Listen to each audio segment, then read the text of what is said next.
vasijas, el milagro, el aceite. Yo amo las patrias del aceite, los olivares de Chacabuco, en Chile, en las montañas, las plumas de platino forestales contra las arrugadas cordilleras de Anacapatri.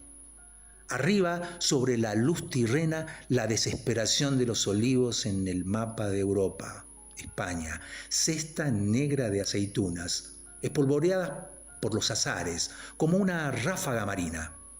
Aceite, recóndita y suprema condición de la olla, pedestal de perdices, llave celeste de la mayonesa, suave y sabroso sobre las lechugas y sobrenatural en el infierno de los arzobispales pejerreyes. Aceite en nuestra voz, en nuestro coro, con íntima suavidad poderosa cantas. Eres idioma castellano. Hay sílabas de aceite, hay palabras útiles y olorosas como tu fragante materia. No solo canta el vino, también canta el aceite.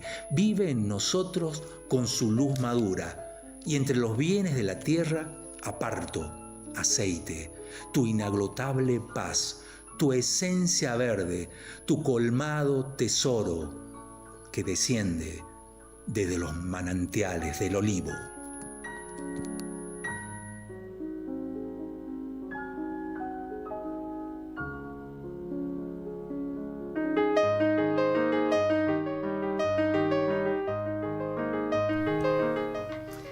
Hola, muy buenas tardes. Estamos en Tiempo de Vino, como todos los miércoles a las 16, y la repetición de este programa que se puede escuchar los domingos de 11 a 12. Hola, Sandra. Hola, Claudia, ¿cómo estás? Todo muy bien, muy bien. Todo muy bien. Acá, bueno, estas son las corridas de fin de año, ¿no? Sí, bueno. Así que, y con todo, porque fin de año siempre llega movido, ¿no? Llega movidito. Y claro, porque hay que entregar los balances, terminar los exámenes, todo, completar los y informes. Todos corren de un lado para el otro. Exacto. Y demás. Bueno, entonces, pero acá venimos a relajarnos, Claudia. Bueno, con si un vos lo vinito. decís. Sí, yo lo digo que sí. Acá Arielito, que está tras bambalina, nos dice que también. También, ya, hay que ya relajarse. se lo nota relajado. Ya se lo nota relajado. Bueno, Claudia, ¿cómo estás? No sé si Juancho está al aire. ¿Está Juancho al aire? No sabemos si se comunicaron, pero bueno, hoy hablando del aceite. Hablando Juancho. del aceite, porque el miércoles pasado, Sí. en realidad, era el día del aceitero. Ah, mira, el día del aceitero. Era el 29 de octubre, o sea, lo que Ajá. fue el miércoles pasado, Sí. era el día del aceitero, que se celebra en la Argentina para homenajear Ajá. a los trabajadores de la industria aceitera. Es una fecha que se instauró en 1988 Ah, mira. en conmemoración del primer congreso de la Federación de Obreros y Empleados de la Industria Aceitera. Que es enorme, ¿no? La industria aceitera. Buf, Es enorme. que se había celebrado en esa fecha en 1947. O sea, para el 29 de octubre del 47 se hizo ese primer encuentro. Ese primer encuentro. Entonces, en el año 88 se decidió que ese día sería el día del aceitero. Bueno, está bueno, ¿no? Que lo homenajeen de alguna manera, porque ¿qué haríamos sin el aceite? Yo No. digo, ¿cómo cocino ese sofrito de la cebollita con el pimiento? No, obviamente. Y además el aceite de oliva en particular, Sí. que acabamos de escuchar un hermoso poema que escribe Pablo Neruda, nada menos, Nada menos. sobre Mira, no el lo daba aceite de escribiendo oliva. del aceite, pero bueno, él es de la zona de Andalucía, ¿no? Bueno, y Que es zona de olivos y el olivo suele ser primo hermano del viñedo. Claro. Hay en general, donde hay viñedos, también hay olivos. Exacto, porque tienen como una característica climática medio Muy similar, parecida. ¿no? Bueno, Sí. entonces no está de más que en Tiempo de Vino hablemos del de aceite. Bueno, Claudia, y tenemos un invitado con el que charlamos un montón. ¿Y qué te cuento? Aceitero. Mira, O sea, viene de historia aceitera, pero después de esa historia aceitera pasa a la historia vínica. O sea, mira, qué mejor esto que vos decías, hay relación, yo creo que hay sí, relación. ¿no? Claro que la hay relación. Y yo creo que el aceite también debe tener tanta historia como tiene el vino, ¿no? También, y también tiene, viste, nombres especiales, tiene denominaciones de origen, tiene sí. acideces y un montón. Y Sí. la gente que es experta en aceites habla como los enólogos. También, vos sabés que yo una vuelta estando en Mendoza y había unas degustaciones de aceite, y digo, ay no, venía de las degustaciones del vino, no me animé, tendría que haber ido. Claro que sí. Ahora, bueno, es un motivo para volver a Mendoza y hacer esta degustación de aceite. Así es. Bueno, Así que bueno, Claudia, si se quieren comunicar con nosotras. pueden hacerlo a través de las redes. Sí. Nos encuentran en Facebook y en Instagram como Tiempo de Vino UNSA. Bien. También pueden mandar al WhatsApp al 387-534-7022, un mail a tiempodevinunsa@gmail.com y además pueden vernos en nuestro canal de YouTube. De YouTube, entren, porque ahí vamos subiendo algunos programas. No hemos subido muchísimo, pero ahora vamos subiendo. Por ahí cuando estén aburridos, pueden o con una copita de vino o con una tostadita con aceite. También. Por ejemplo, hoy Para rescatar alguna receta o algún poema, alguna poema. cosa que les haya gustado de un programa anterior, pueden buscarnos en YouTube. En YouTube, o sea, yo les digo que es la receta ideal para el relax de fin de año. Nos buscan y escuchan algo.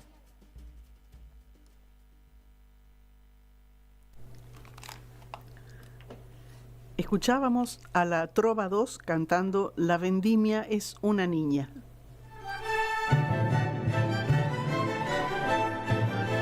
Tiempo de Vinoticias. El vino para el cerebro, ¿aliado o enemigo? Entre las muchas sustancias que consumimos, el vino ha sido siempre objeto de debate científico. Sí. ¿Es realmente beneficioso para el cerebro o por el contrario representa un riesgo? En este artículo exploramos cómo el vino influye en el cerebro, desde sus efectos positivos hasta sus posibles efectos perjudiciales. Bien. ¿Qué sucede en el cerebro cuando tomamos vino? Especialmente el vino tinto contiene una variedad de compuestos bioactivos, entre ellos polifenoles y antioxidantes como el resveratrol. Sí. Cuando bebemos una copa de vino, estos compuestos ingresan a nuestro torrente sanguíneo y finalmente llegan al cerebro, donde interactúan con neurotransmisores, receptores y procesos metabólicos. Bien. Uno de los primeros efectos que sentimos es la relajación y el alivio del estrés.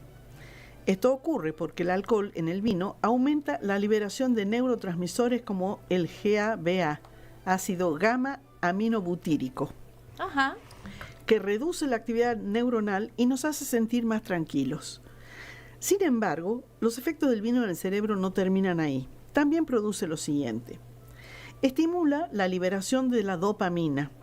Al igual que otras bebidas alcohólicas, el vino estimula la liberación de dopamina en el sistema de recompensa del cerebro.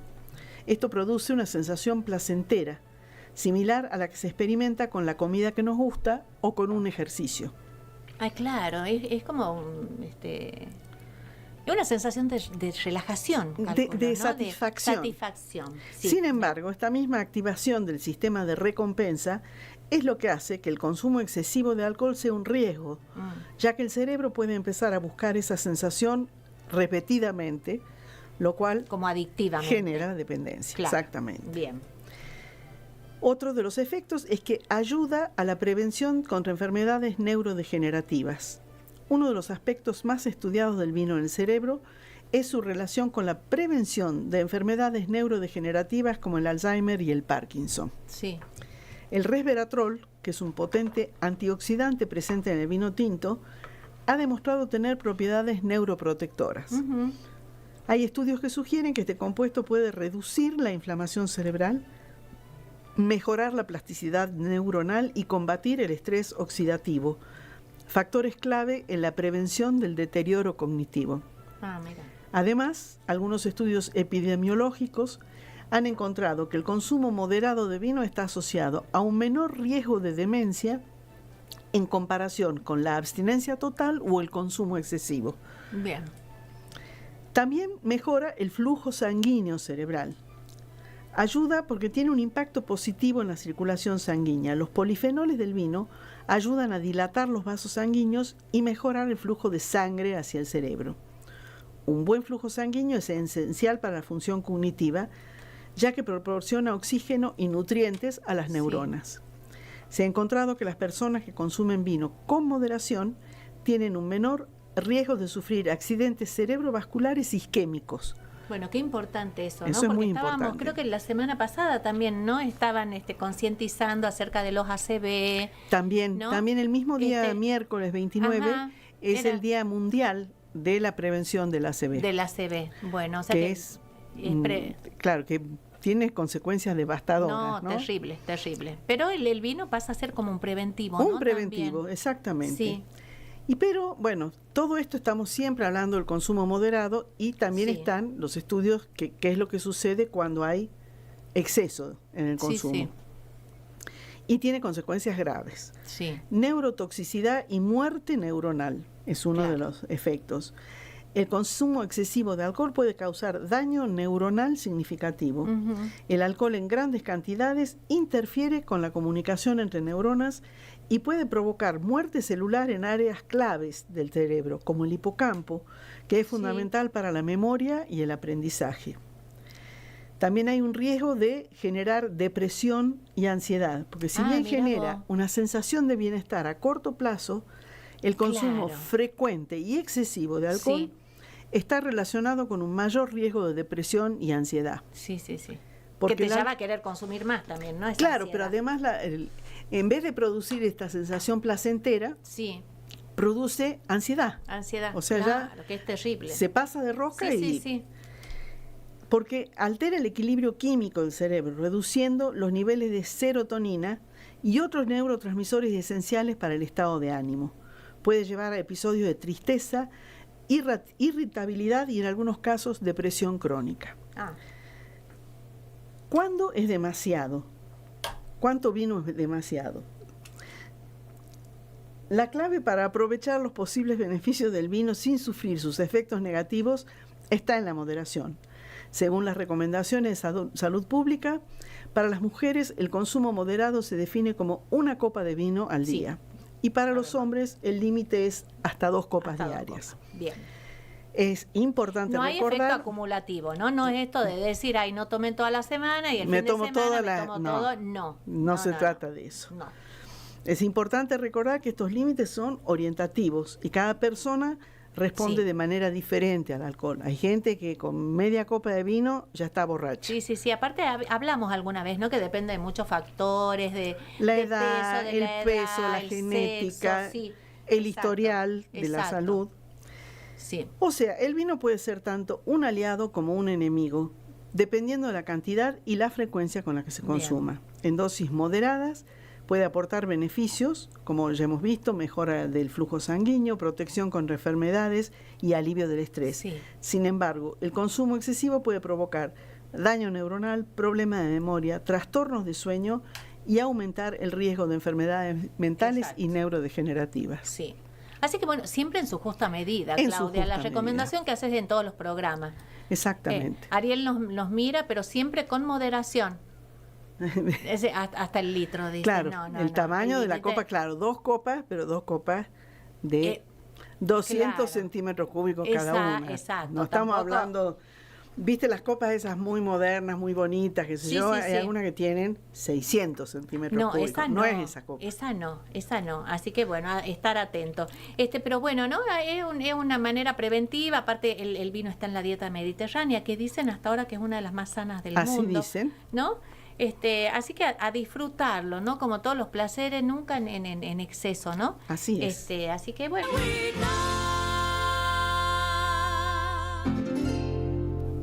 Vargas y Aldeco cantan Cueca del Vino Nuevo.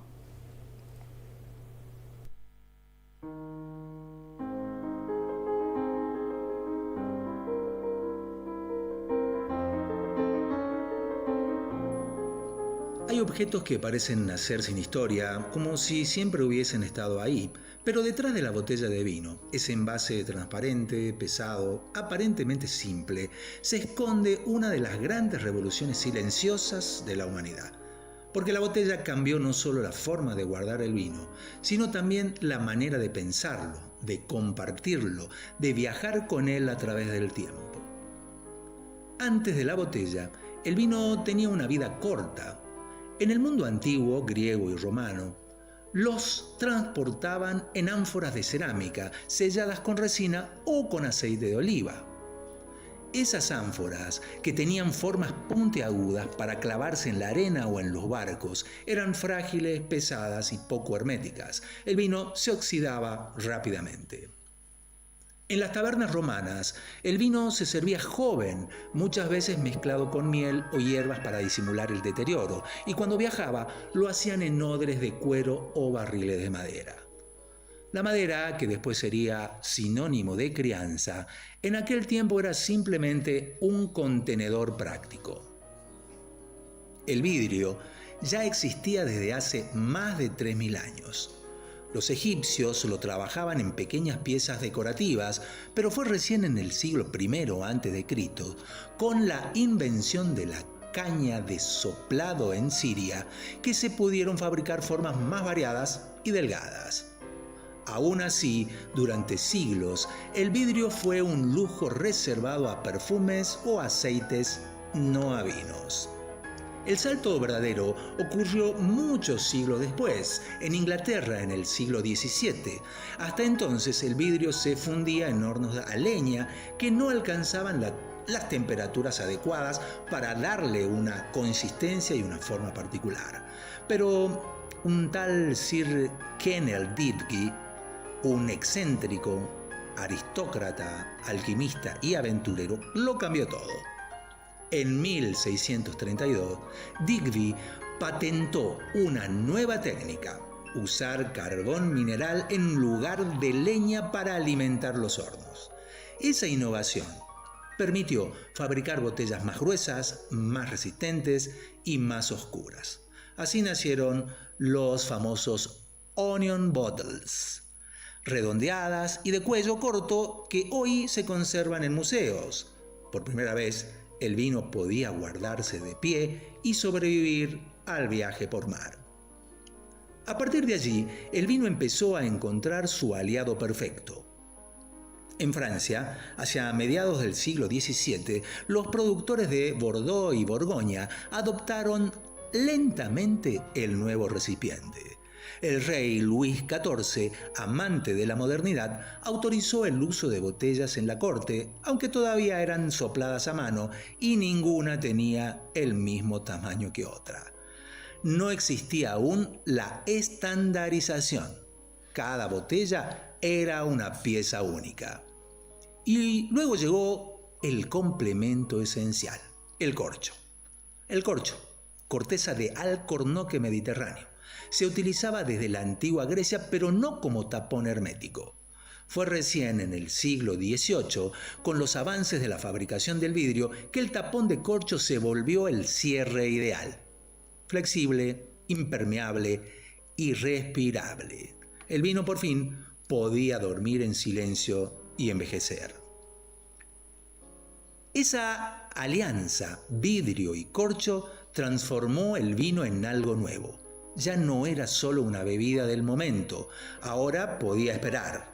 Y el tiempo, que antes era su enemigo, se convirtió en su cómplice. Ya en el siglo XIX, la revolución industrial llevó la botella a otro nivel. Con la invención de los moldes de hierro y las máquinas semiautomáticas, la producción dejó de ser artesanal.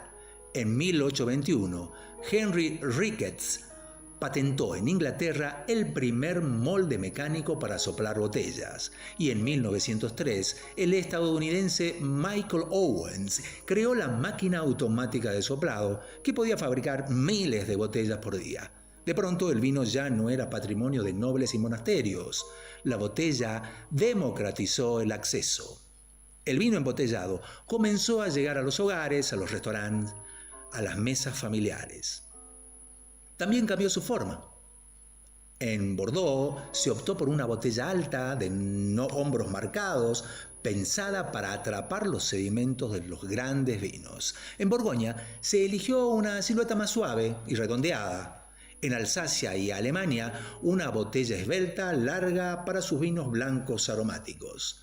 Y en la Champagne, las paredes se hicieron más gruesas para resistir la presión del gas carbónico. Cada región moldeó la botella como un reflejo de su estilo y su identidad. Con el tiempo, el color también habló. El verde oscuro para proteger de la luz, el ámbar para los blancos, el transparente para los rosados. Nada quedó librado al azar. Y así, la botella se convirtió no solo en un envase, sino en un lenguaje visual. Cada forma, cada curva, cada etiqueta comunica una historia. El diseño industrial se volvió parte del alma del vino. Hoy, mientras el mundo busca reducir vidrios, reciclar materiales o incluso usar envases alternativos, la botella sigue siendo el símbolo eterno del vidrio. Resiste como resiste el vidrio, frágil pero eterno. Porque cada botella guarda un viaje. El suelo al racimo, del racimo al vino, del vino a la espera y de la espera al brindis. Sin la botella, el vino no habría encontrado su voz más profunda, no habría cruzado los siglos, ni los mares, ni los corazones. Y por eso cuando brindamos, también por ella, por la botella, el envase que cambió la historia del vino.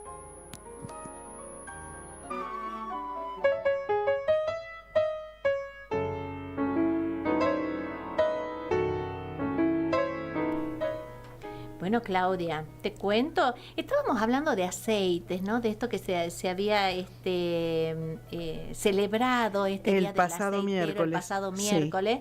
Y bueno, yo te cuento que fui a visitar a un aceitero de pura cepa, te diría, ¿no? Ahí en Cafayate, que bueno, que viene con una historia interesante, ¿no? Referida de años, de familia, de una aceitera importante en Rosario. Damián Martínez, que fue muy generoso. Tengo vinitos que nos dio Damián. Así que lo vamos a degustar y le vamos a decir qué tal nos parecieron. Yo le dije, mira, lo vamos a tomar y después te contamos. Pero él, muy amable, él aterrizó no hace mucho en Cafayate. No, aterrizó para quedarse, creo, Ajá. ¿no? Porque viste que nuestras tierras siempre seducen y nuestros vinos mucho más. Pero, justo hablando de aceites y demás, Damián nos contaba un poquito de esa aceitera familiar. Ajá.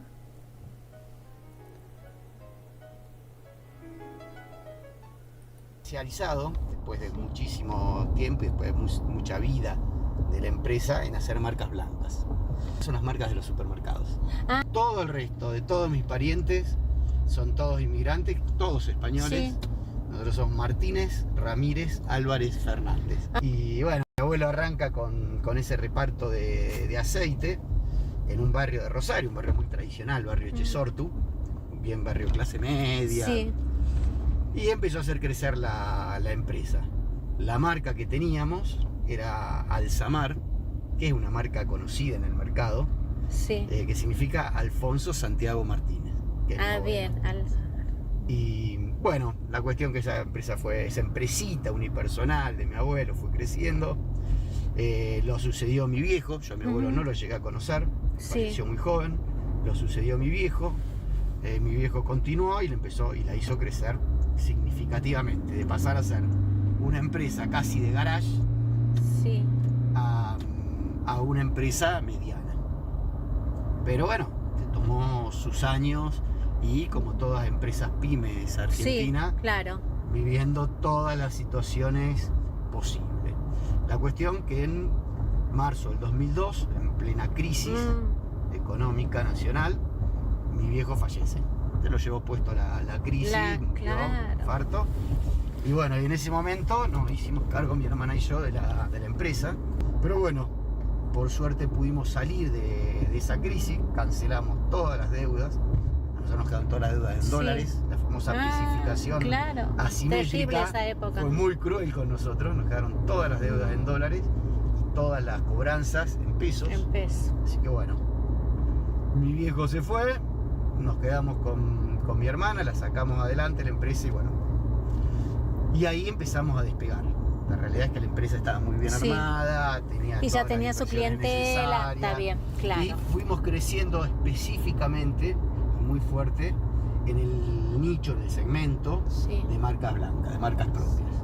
Bueno, la cuestión es que la empresa creció al punto que nuestro proveedor de aceites, que era Bunge, una multinacional, la ex Bunge y Bon, Bon. nos termina comprando la empresa en el año 2017. Ajá. Y bueno, ¿Y ahí quedan sin rumbo o no? y O a ahí, buscar, en a buscar. realidad, toda la negociación previa. Bueno, una historia. Vos sabés que cuando íbamos charlando, me dice Arielito, ¿con qué grabaste esto? Mucho ruido, ya me están retando. Pero bueno, estábamos en la camioneta y bueno, y seguíamos charlando de la vida, pero bueno, de una aceitera muy interesante, pero bueno, como todo le pasó a muchos argentinos, ¿no? Estas cuestiones de las crisis económicas y de tenerlo todo y después perder y después salir de las deudas. Bueno, mientras me iba contando, Damián, yo le decía a Damián, esto es como una serie de Netflix, ¿no? con tantos pormenores. Tantos pormenores. Claro, que puede ser otro emprendimiento para Damián. Es la Argentina misma, tal cual como dice Arielito. Bueno, pero viene de esta industria del aceite, ¿no? Y bueno, como todas las industrias y los emprendimientos familiares, uno tiene su corazón, ¿no? En esos emprendimientos familiares, en esas generaciones que vinieron de otros lados. Pero bueno, después de todo esto, surge la idea de este proyecto que lo cuenta así. A mí siempre me gustó mucho el mundo del vino, de Rosario, Sí. compañero de la facultad, viajábamos todos los años a Mendoza, visitábamos bodegas, Claro. etcétera. Voy a ver si hay alguna posibilidad de comprar alguna bodeguita, la bodega boutique. Y bueno, la realidad es que me di cuenta que la clave del éxito en el mundo del vino no es tener un buen manejo industrial, Sí. no es tener espalda financiera, no es tener un buen equipo que te maneje la administración, sino que la clave está en una excelente campaña, un excelente desarrollo de marketing del producto y un enólogo referente que sea también la cara Conocido. visible de la bodega. Bien. La realidad es que yo no tenía ninguno de esos dos vectores de éxito. Claro, Entonces dije, no, acá no es mi lugar. claro. Me invitan a Cafayate y me empiezan a contar de las posibilidades de desarrollo de Cafayate, que estaban acá, había dos grandes compradores, Catena Zapata y Sí. Peñaflor con el Esteco de uvas, que había muy buenas posibilidades de plantar viñedos para vender la uva tanto a Peñaflor como a Catena Zapata. Bueno, ahí empieza, ¿no? Ese proyecto, porque bueno, siempre que uno tiene un bajón, por ahí se agudiza todo, ¿no, Claudia? A veces las crisis, los cambios, esas cachetadas que da el destino, te sirven, te sacuden y largar el polvo y volver a empezar, ¿no? Sí. Bueno, y es así que de esa historia aceitera empieza ya a rondar en el mundo del vino, ¿no? Y bueno, por supuesto, nos contó después lo que fue la compra de la tierra, ese inicio de plantación, y lo cuenta de esta manera. Exactamente. Y realmente, no te lo quiero hacer larga, pero Sí. fue una serie de casualidades llamativas. Sí, que a veces dice que no son casualidades, no son causalidades. Probablemente. Claro. Pero yo estuve a una llamada de volverme a Rosario y no volver a buscar ninguna posibilidad de negocio acá en Cafayate. Fue Mira, realmente o sea, mucha y casualidad. de ahí vos vives acá en Cafayate, ¿o no? Vas y ves, Es más vas y vienes. es más larga la historia. Me parece que no te contaron nada de cómo es. No, el proyecto. Es un no, proyecto no. difícil. Por eso entre que estaba charlando con Sonia, que charla un montón, imagínate, mujeres hablan de 40 cosas a la vez y después no podés unir ninguna. Bueno, Así que no, poco sé. Te voy contando. Ahí, bueno, la cuestión en el año 2018 compramos en en sociedad. Nosotros seguimos haciendo Sí. todos los negocios con mi hermana en sociedad. Digamos, somos una Hay continuación. que conocerla a tu de hermana. Aceitera ¿Tu hermana Martínez. vive acá o dónde? ¿O en No, Rosario? En Rosario. Ay, mira. Ella viene, le encanta venir, Claro, pero no está tan instalada como yo. claro. Pero bueno, la cuestión que en el 2018, agosto de 2018, compramos la finca, era todo monte, Sí. y en enero del 2019 nos dan los permisos para desmontar. En el 2018, agosto de 2018, compramos la finca, era todo monte, Sí. y en enero del 2019 nos dan los permisos para desmontar. En ese mismo año, en 2019, plantamos las primeras 40 hectáreas, todo con Malbec. Siempre el perfil de la Era, finca claro, es era una finca para... productiva, Sí, y la uva más demandada y la que mejor se paga en Malbec. y la que más produce es el Malbec. Sí, sí. Entonces, bueno, siempre se pensó como una finca de uva Malbec, productiva. Y bueno, plantamos en el 2019 40 hectáreas, después vino la pandemia, fue Otro. Cordio, no poder Claro, venir, otro sacudón. tuvimos muchísimas fallas, pues ese año plantamos 20 hectáreas más, Sí, sí. pero con un grado de fallas muy alto por todas las complicaciones para traer los plantines, etcétera, etcétera. Sí. Pero bueno, la cuestión que empezamos con un proceso de todos los Sí. años ir incrementando la superficie plantada. Siempre con Bien. uva Malbec. La idea de poner una planta de fraccionamientos, etiquetado y guarda de vinos. Cosa que no existía. Todos los pequeños productores de alguna... El ambiente cafetalero es muy solidario. Sí. Entonces, Sí, de alguna sí. manera, todos los pequeños productores que no tienen o que no tenían bodega propia, todos de alguna manera con El Porvenir, con Amalaya, Claro. con Viña en Flor, Sí. veían de verde, algunos de elaborar los vinos también, pero de tratar de fraccionar. De sus vinos. fraccionarle los vinos. Pero bueno, siempre obviamente Bien. para la bodega su... No. no, porque la identidad no la perdimos. Esto que está acá al frente. Tiene buenos vinos. Al Corihuela. fondo está Catena Zapata, Ajá. con 90 hectáreas, y al fondo está plantando Rutini, 150 Ah. hectáreas. Tontos para elegir, ¿no? ¿No? Se están viniendo Mirá vos. Cafayate. No las grandes bodegas. no sabía que estaba Escorihuela. Sí. Esto es Escorihuela. Mirá. Atrás Catena Zapata. Y después y Rutini. atrás Rutini, que va a plantar en un proyecto de 150 hectáreas. Ya llevan plantadas 50. O sea que tiene para 100 más, mirá. Sí. No. Esto tiene Sí, sí. mucho potencial de desarrollo Sí. Cafayate. El perfil de uva de Cafayate no se puede replicar en Mendoza. No, por supuesto, porque Te pueden nosotros gustar tenemos más otra. o menos los vinos. Que son diferentes. Son diferentes, Sí, pero sí, no se sí. puede replicar. Si querés hacer un vino intenso, con cuerpo, Sí. es acá en Salta. Ni los chinos nos pueden copiar, mirá. No, las chinas no, aunque copian No, no. todo. Sí, copian todo, pero y están menos, ingresando al mundo del vino. menos mal que Pero no bueno, nos ahora copian. ya estamos entrando a lo que es Fincamsa. Ah, ya acá. ¿Cómo se llama la finca? Fincamsa, Aceitera Ah. Martínez, Sociedad Anónima. Ah, bueno, sigue. Quedamos sigue. muy pegados nosotros Claro. a la empresa. Ay, servicio, qué interesante. Entonces, el primer Camino cartel, Gualenchay. Fincamsa, Camino Ajá. Gualenchay, es por el origen de este proyecto, que es el viñedo. Ajá. Y el segundo cartel es por el proyecto de los servicios. Bien, y con esto los servicios, o sea, viene alguien con su uva, vos tienes acá el lugar, la bodega. Ay, el Es un perrito. poco más complejo, sí. Bueno, pero ahora pago y ya. Y bueno, y en mi caso es la primera entrevista, así que... ¿Mentira? Yo no soy. No te entrevistó.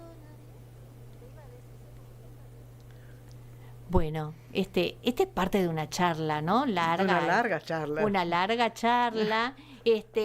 Vos decías que él hablaba más que vos. Sí, me ganó Damián.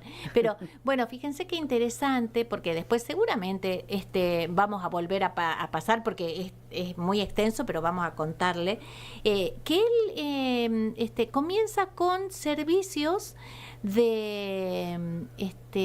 para embotellados, ¿no? Entonces, muy interesante, tiene una planta de fraccionamiento con la más alta tecnología, ¿no? Entonces, en Cafayate, cosa que por ejemplo, el productor pequeño o ese que se empieza a enamorar de los viñedos y dice quiero elaborar mi vino, pero no le da como para comprar una fraccionadora. Claro. Entonces, él ofrece ese servicio, Qué bueno. pero que con la más alta tecnología, pero aparte con esa experticia que le dio el mundo aceitero, ¿no? Ya preparado para esa cadena y en esto que tenía que ver con los embotellados, la distribución. Bueno, la cuestión es que ya tiene como más de 25 clientes en un año, ¿no? Porque esto recién cumplió un año en agosto. ¡Qué bárbaro! Nos contaba que fue su primera entrevista. ¿Esta que le hiciste vos? Sí, nadie lo fue a entrevistar, así que pero yo les digo que es un lugar para conocer, tiene muchos servicios que ya seguro el programa que viene vamos a detallarles bien cómo es el servicio, pero yo por ejemplo que estoy elaborando vinos y demás, no tengo cómo embotellar, dónde embotellar, él se encarga de todo eso. Claro. Hasta incluso en la planta, esta fraccionadora, el enólogo le puede decir hay que agregar ciertos aditivos y ya se los agrega y tienen los distintos tipos de botella, es una tecnología impresionante, de primera, y hasta incluso tenés con tapones, con tapa rosca y ya le colocan el etiquetado, ¿no? Entonces, pero cada uno lleva su etiqueta. Sí. Y otro servicio, pero interesantísimo, es que si vos querés hacer tu vino y no tenés dónde, él tiene como unos lockers donde te alquila el lugar para hacer tu vino. Ajá. Entonces, y tenés ahí, llega la uva, tenés la molienda, todo, fraccionamiento, vos haces tu vino y después él lo fracciona. Vos podés ir con tu personal. O sea, va el enólogo y lleva y ve todos los procesos, pero es como si yo alquilara el lugarcito para hacer mi vino. Entonces lo hago con mi y la maquinaria. Y la maquinaria. Lo hago con mi personal y si no, él pone su personal y obviamente son las horas de trabajo más el trabajo de la máquina. Pero esto es nuevísimo. No, además la idea me parece genial porque él, digamos, se enamora del lugar, se enamora del vino y todo lo demás. Si él quisiera empezar a producir, tiene que esperar por lo menos 10 años como para tener... No, por supuesto, y aparte tener, viste, el capital, esto que te digo, el know-how, ¿no? El saber cómo, claro.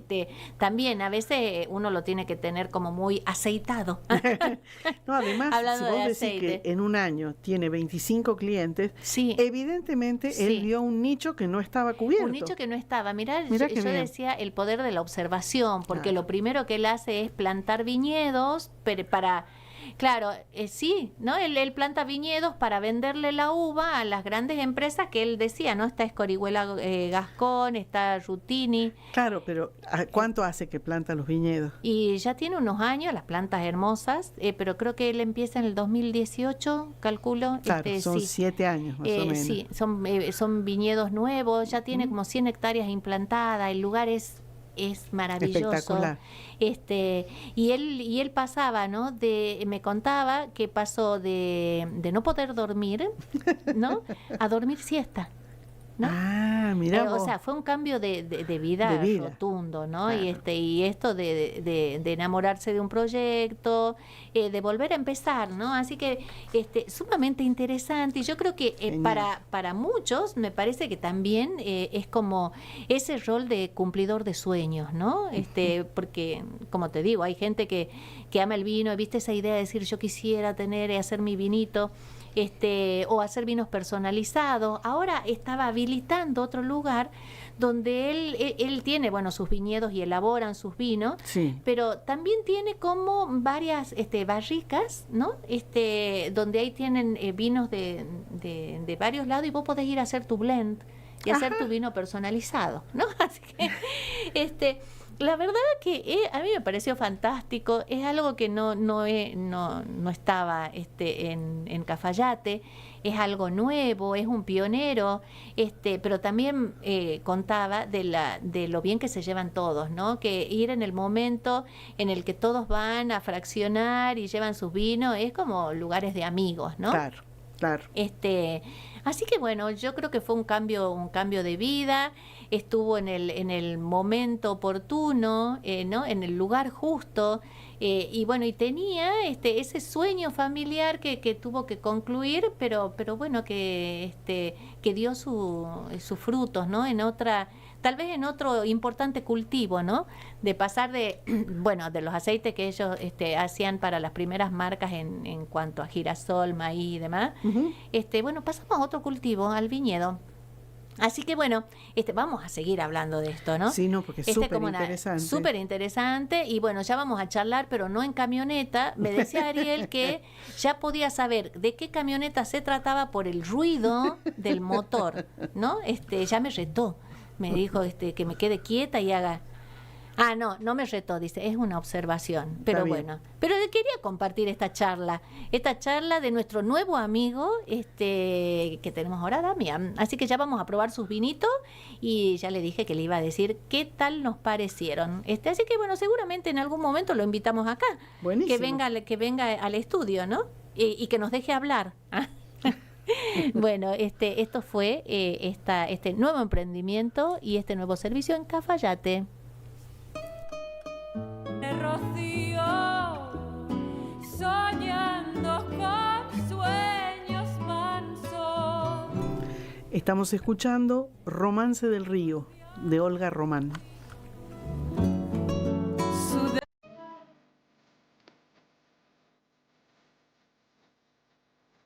Recetas con vino. Bueno, hoy Recetas más con aceite. con aceite. Hoy Podíamos... hemos decretado que el aceite es primo del vino, así que Es vamos primo a del hablar vino, sí. del Sí, aceite. sí, del aceite. Pero además yo quería recordar, hoy cumpliría años Roberto Bullón, nuestro querido cocinero. Chef, así que un abrazo donde quiera que esté. Yo creo que él nos está escuchando. Yo creo que sí, además. Y debe decir, bueno, qué buenas alumnas que tengo, ¿no? Porque él Sí. fue siempre de una extrema generosidad con su saber, con Sí, su... que no es común, ¿no? Muchos los cocineros siempre siempre se guardan algo. Para mí siempre, bueno, Roberto, aparte de un gran amigo, fue el SOS, ¿no? Decir, ¿qué hago con esto? ¿Y cómo se hace esto? Y que siempre nos ha cocinado Siempre, riquísimo. Nos trajo comida al estudio. No, eso no lo digas fuerte porque no podemos comer comida en el estudio. No, la bueno, comíamos pero allá afuera. Lo que pasó, pasó. Y si pasó, ¿cómo es la canción? Lo que pasó en el estudio queda en el Queda estudio. en el estudio. Así que bueno, un abrazo a donde esté. A donde quiera que esté, que nos debe estar escuchando. Y un saludo también a Martín, a tu marido, que es hoy su también cumpleaños. Así que bueno, compartían el día de cumpleaños. El día de cumpleaños, sí. Así que bueno, qué mejor que celebrarlos y recordarlo a Roberto, y vos en presencia con tu marido con un buen vino. Con Claudia. un buen vino, Obviamente. un buen brindis. Sí, sí. Y esta receta que por hoy no lleva vino, sino que lleva aceite. Aceite. Vamos a hablar ver. de la focaccia, Ay, me encanta. que es muy rica. Me encanta la focaccia. Y esta, yo Es he hecho fácil. focaccia. ¿Y qué tal? Es muy rica. Hay varias recetas, hay algunas muy laboriosas Sí. que tenés que dejarla levar de un día para otro en la heladera, que son bastante complejas. Sí. Esta es muy sencilla. Esa Así que quiero. Vale Sí. la pena A probarla ver. porque es sencilla y la verdad que la focaccia es una delicia. Sí, sí, sí. Cada vez más el aceite de oliva se instala en la mesa, ¿viste? Sí. Cuando yo era chica, el aceite de oliva estaba considerado indigesto. ¿Por qué? Y porque, no sé, porque viste que hay cosas que se ponen de moda. En una época el huevo era el culpable del colesterol. ¿Te acordás que no había que comer más que uno por día? Bueno, Ahora te dicen, si son 2 por día, mejor. Mejor. Que Entonces, pónganse de acuerdo. hay moda. Sí. Bueno, el aceite de oliva está de moda, Bien. ¿no? Y hay gente a la que le gusta, hay gente a la que no, pero la Sí. focaccia se hace con aceite de oliva. De oliva, claro. Así es. Tomo nota, Claudia. Bueno, es una preparación muy sencilla. Tenemos que poner 400 gramos de harina 4 ceros, Sí. 15 gramos de levadura de cerveza fresca, y si no es fresca, si no es esa que se desarma así como si fuera la levadura que viene en pancitos, Sí. si le pones la seca, es la mitad, Es la mitad. o Bien. sea, 7 gramos, Bien, ¿sí? bien. 280 centímetros cúbicos de agua tibia, medio vaso de agua Es común, normal. 3 cebollas cortadas en juliana, un Bien. diente de ajo grande, 100 gramos de aceitunas verdes o negras, descarozadas y aplastadas, porque quedan así como tropezones. me da que debe quedar más rico con la negra. A ¿o mí no? me gusta más con la negra. Sí, ¿no? Es como, tiene otro sabor. Tiene otros sabores, no Sí. es tan invasivo como la verde, Sí, pero tiene un sabor especial. sí. 4 pocillos de aceite de oliva, virgen extra, de buena calidad, Sí. hojas de romero fresco, sal fina y sal gruesa. Esos serían Ajá. los ingredientes. Fáciles de conseguir. Sí, Bien. todo. El paso a paso: cocinar la cebolla con uno de los pocillos de aceite Bien. a fuego lento en una olla tapada y sal y pimienta. Cuando está cocida, se retira del calor y se reserva. Sí. Licuar el ajo con el agua tibia. Ajá. Viste que habíamos separado 280 de agua exacto. tibia. Ahí se licúa Licuamos el el ajo. ajo. Se deshace la levadura y se incorpora al ajo junto con un pocillo de aceite. Vamos gastando 2. 2, bien. Nos quedan 2. Reservar. En otro recipiente se mezcla la harina con una cucharada de sal y 2 pocillos de aceite. Ahí Están está, los 2 que otros faltaban. 2. Fácil. Se incorporan las 2 preparaciones anteriores, Ajá. o sea, la cebolla que estaba ya sancochada Exacto. y el agua tibia con ajo. Sí. ¿Sí? Mezclamos todo. Que el agua tibia con ajo y levadura, Y levadura, que eso es lo más sí, importante de todo. Se integran todas las preparaciones y se mezcla hasta que se forma una masa homogénea. Bien. Aceitar un molde rectangular y dejar la masa ahí adentro. Se la deja levar tapada Sí. hasta que crezca un par de centímetros. Bien. Eso Ay, puede qué llevar rico. una hora, más o Bien. menos, hora y media. Bien. Desparramar sobre la masa las aceitunas y las hojas de romero, hundiéndolas con la yema de los dedos, Ah, que son esos para que quede pocitos, así. viste que son claro, típicos de la focaccia, esos focaccia. pocitos, Sí. y dejar leudar nuevamente. Cada vez que la tocas a la masa, pierde Sí. aire, entonces, Claro, y se entonces vuelve a la dejas que aplastar. se vuelva Que vuelva a levantar, que la levadura vuelva a levantar. Bien.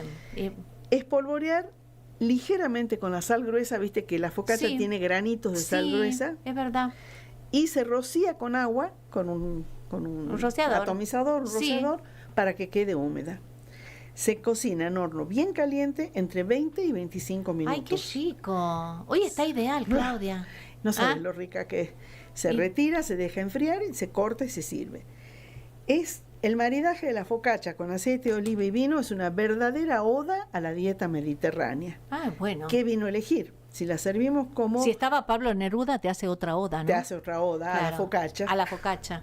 Si va a ser una entrada, podemos descorchar un vino blanco, ligero Sí. y fresco, o un rosado. Sí. Aunque recordemos siempre que las burbujas son también siempre grandes aliadas para la focaccia y la pizza. Sí. Bien. Así se comienza el momento gastronómico con una bienvenida bien fresca y saludable. Fantástico, Claudia, me encantó.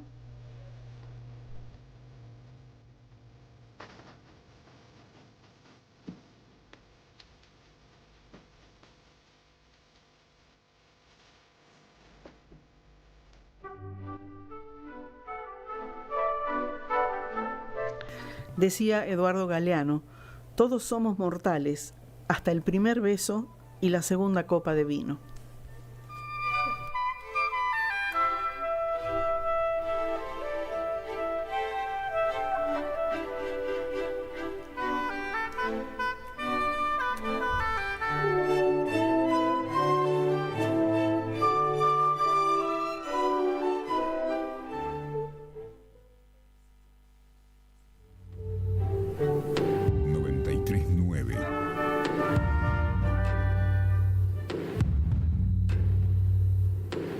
Sitio de la ciudad.